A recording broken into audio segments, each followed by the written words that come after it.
You're good. Welcome back to DVC Weekly. This is episode 200. And my name is Jason Rippleding. I'm the broker of Buy and Sell DVC. And I'm here with Scott Ferrioli. I'm the owner of DVC-Rental.com and BuyandSellDVC.com. I can't believe we're at 200. Yes. And today it's December 4th, 2024. So we have made it through hurricane season. Hurricane season starts June 1st, ends November 30th. We are now out of hurricane season. Let's hope. And so 11 months from today is November 4th, which is probably around Jersey Week.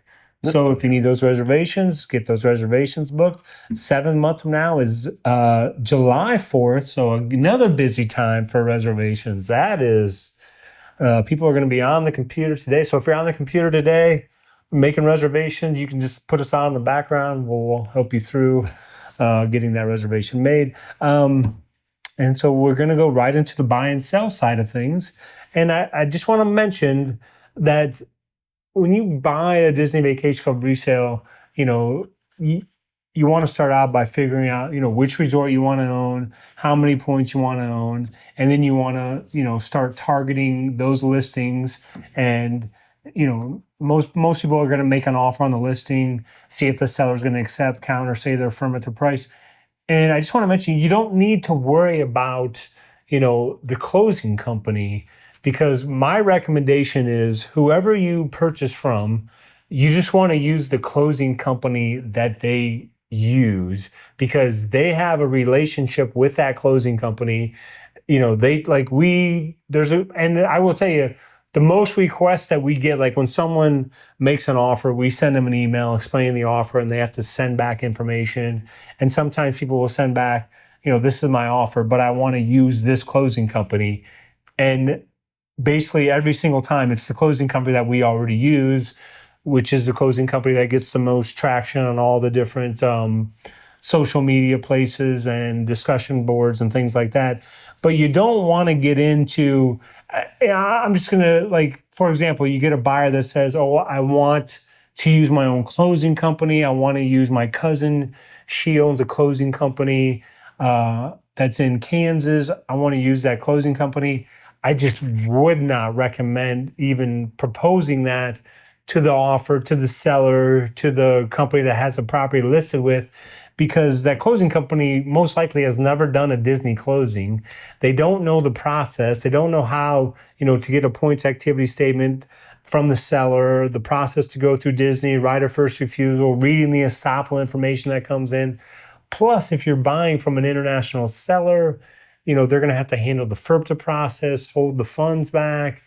And really, you're the buyers. You're just not setting yourself up for success and efficient closing and, for you to not have any hiccups. So I just wanted to mention that. And then the other thing I do want to mention, because there seems to be a huge spike in this lately, is, more and more people, they have trust set up and they're putting everything in a trust name. So when you put things in a trust name, and again, there's a bunch of people out there who are veterans at putting things in a trust name. They have the full trust name prepared with the trustees, with the date of the trust. I'm intrigued by this. I'm thinking of setting up a trust at some point. So I am listening. I want to hear about this. So go ahead. Sorry, I messed you up. No. So too much pressure. So sometimes, we'll send the email out about the offer, and then they'll come back and they'll just say something. We want it in the Ferrioli trust, right? So that's not enough information. I will say now, most people, do you still have checks? Do we have checks? Yeah. Yeah. You don't probably use checks for a lot of things, but we offer it for our business to pay our DVC members, and there's still are a lot of DVC members who like to be paid by check. So but I guess checks, personal account, I guess. Yes, I don't use it much at all. Almost everything is online now. Right. That's what I'm saying, because back, if you go, when I say back in the day, I'm going back to like 2009, but somebody, goes to a lawyer to set up a trust, and you basically, you want to get everything changed in the trust name, the deed on your house, and it comes down to the checking account. So then someone would get checks, and on their check, it would have the full name of the trust. Okay. Like it would have Mickey W. Mouse and Minnie L. Mouse as co-trustees under the Mouse Revocable Trust dated November 4th, 2013. So if somebody didn't know what their full name of their trust was, I could say, did you change your checking account? Do you have new checks? Look at that. That's going to have your full name on there. And then some people, they have to go through and, they just have to find the paperwork, because this may have happened one time. Okay, so maybe I shouldn't mention it because it happened one, but somebody will say, I want to send my trust name, and I'm like, well, I need the full trust name with the trustees. And they're like, no, this is the full name. And I'm like, and then they're like, this is, so then we put it together like that, it goes to the closing company, it goes to Disney, and then the closing company is like, we need the full trust name with the trust. You know what I mean? It like, that's why we have to get the information up front so it doesn't cause any delays, because we know what does cause delays on you need the full name of the trust. So once you start putting, if you do it, and once you get everything changed, then it'll just, you buy another property and you'll just have the full name of the trust right there. You won't question it or whatever. So, but yeah, it's very, because again, it has to do with, people passing away, I believe, and then, it doesn't have to go through probate, saves on taxes, all those different benefits to putting it in a trust name. But I'm not a lawyer, so that's just, I'm not sure if everybody wanted to hear about trust today, but I actually enjoyed that very much. There might be one other person out there who said, very interesting about the trusts. I'm glad I heard that. And now we're on to the food review of the week. Ty, do your thing. Come here, I'm gonna eat you! Get in my belly! So we are back at Summerhouse on the Lake Cookie Shop at Disney Springs, where we tried a few different treats. Last review was insanely disappointing with their blueberry muffin cookie. So we started from worst to best. So the next step up was the peanut butter cookie for $4.95. It had like little crumbles in the middle. I wish there were more of these little crumbles. I thought they were very, very good. But this was much better than the 2.3 blueberry muffin cookie.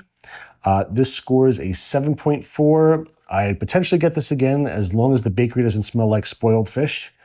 But there's so many other different cookies to try there. I don't know. I probably wouldn't buy it anytime soon.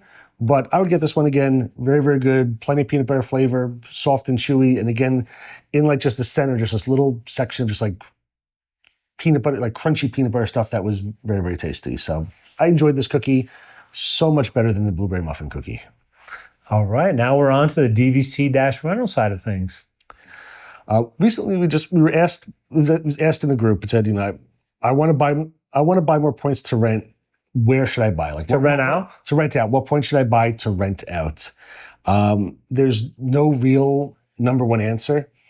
I'll tell you right now that if you're just renting out based on resort, if you Saratoga Springs, Old Key West, Vero Beach, Hilton Head are probably the least in demand resorts, we'll say. But again, those resorts can be used to buy, to get reservations anywhere you want at 7 months out.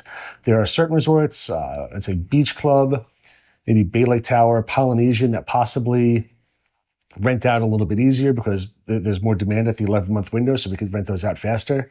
But there's really no answer. In my opinion, I think it's ones that are some of the, if it was me personally, I'd go for more of what's the best bang for the buck, what's going to give me the best return on investment for myself. So I'd look for something that gives me a good buy-in price, maybe lower maintenance fees, because no matter what, you're pretty much going to be getting paid the same exact amount, so you might as well try to get a better deal on it.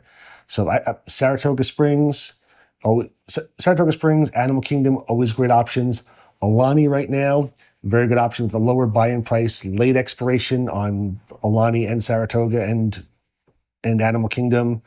Really good options, lower price to buy in. If you could find a 2057 old Key West, possibly, really, really good bang for the buck options. I mean, again, if you own a Polynesian or you own a beach club, maybe we could rent your points a little bit faster. They'll go no problems at all. But, if you've got a little bit extra time, ones like this, book your confirmed reservation with Alani, you're going to get back a lot more money than if you had bought an expensive contract, or especially if you bought one directly through Disney. Because again, their prices are a lot of times double what you'd have to pay on the resale market. So if you're thinking of possibly renting out, if you're looking to possibly do this more often, become a DVC member, but also easily rent on the side when you're not going to go, check the resale market, save a ton of money. That way, when your family isn't going to go, you'll get a much higher profit than if you had bought through Disney, or maybe if you bought a much more expensive resort. I don't want to ruin this segment, so you can stop right here if you want. But if you had to say, this is what I think is, just think about this, write it down, see if we're on the same page. The number one answer for the best resort to buy, if you want to rent it out, but you could spend 5 to 10 years looking for this, and it may never be on the market for you. Okay. Let me know when you're done. I'm done. Did you write down Alani subsidized? Alani subsidized. Nice. There we go. That's a good way to end the segment there. Thank goodness I got it right. Otherwise, that would have been a little more embarrassing. Alani subsidized contract, late expiration, low buy-in price, and you have lower maintenance fees because it was subsidized. Lasts forever. That lasts forever, locked in at lower maintenance fees than the regular contracts. So, but get it out of your mind, because you may never find it. Very, very hard to find Alani subsidized contracts. But if you could find one, that is a great one to turn around to use, obviously for yourselves. But if you're looking to rent it out as well, that's a great contract to own. Yes, got it right. Thanks for watching, and we'll see you next week. Have a great day. So we'll see if we have more mind tricks. Oh yeah, I can't wait to see that. Thanks a lot, Jason. Enjoy your day, everybody.